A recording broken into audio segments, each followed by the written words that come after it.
मंथन करने के बाद में सरकार कोई नई रणनीति अपना सकती है। लगातार मांगें और ज्ञापनों के बाद सरकार ने मामले पर गंभीरता दिखाई है और सरकार ने यह भी कहा है कि हम कर्मचारियों का कोई भी हक नहीं छीन सकते तथा कर्मचारियों का बकाया पैसा ब्याज सहित लौटाया जाएगा, अर्थात कर्मचारियों को उसका लाभ दिया जाएगा। सरकार एकमुश्त या किस्तों में भुगतान पर भी विचार कर रही है। जैसा कि सभी को मालूम है कि पहले कई बार यह न्यूज़ चली है कि सरकार 3 किस्तों में बकाया राशि देगी। जैसे अलग अलग स्टेट्स से जो खबर आई है उस पर भी हम बात करेंगे। अभी फ़िलहाल देख लेते हैं कि सरकार का क्या रुख है।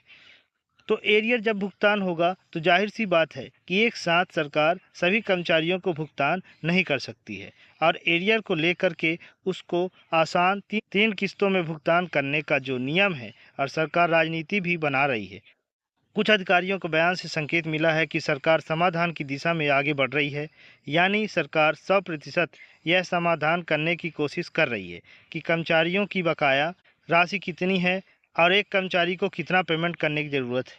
इस आधार पर सरकार अपनी रणनीति बना रही है और इसी रणनीति पर आगे भी काम कर रही है। यदि जल्दी निर्णय नहीं हुआ तो देशव्यापी आंदोलन की चेतावनी दी गई है, यानी जल्दी निर्धारित नहीं हुआ अगर सरकार ने इस काम को करने के लिए देरी किया तो लगभग इस पर आगे भी सरकार मुसीबत में खड़ी हो सकती है, क्योंकि आंदोलन जैसी चेतावनी भी सामने आ रही है। लगभग 50 लाख कर्मचारी और 65 लाख पेंशनर्स प्रभावित होंगे। इन कर्मचारियों की 18 महीने डीए एरियर की मांग को लेकर के 50 लाख कर्मचारी और 65 लाख पेंशनर्स प्रभावित हैं कि अगर सरकार ने डीए एरियर नहीं दिया तो यह एक मौका है और इसी मौके में तमाम कर्मचारी हैं जो कि सरकार को अपनी मांगों को पूरा करवाने में अच्छी तरह से आता है। विशेषज्ञों का मानना है कि एरियर्स मिलने से उपभोक्ता सूचकांक बढ़ेंगे। जो भी जितने भी विशेषज्ञ हैं उनका यही मानना है कि सरकार के पास जो बकाया राशि है हर हालत में देना ही पड़ेगा। सरकार कुल वित्तीय भार का आकलन कर रही है। सरकार, जैसे कि हमने पहले बताया है, सरकार अभी भी अपनी नोट्स बना रही है और नोटिस में एक व्यक्ति को कितने पैसे की ज़रूरत पड़ेगी उसका आकलन कर रही है। उसके बाद में कुछ अहम फैसला ले सकती है। यदि फैसला होता है तो कर्मचारियों को एक साथ बड़ी राशि मिल सकती है। यह बिल्कुल सत्य है, जैसे कि आप स्क्रीन पर देख रहे हैं।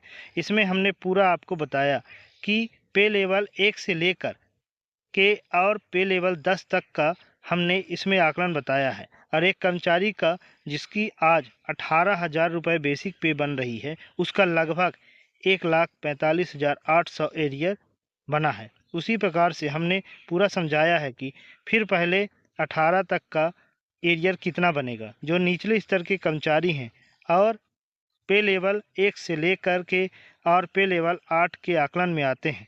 जल्द औपचारिक बैठक भी हो सकती है।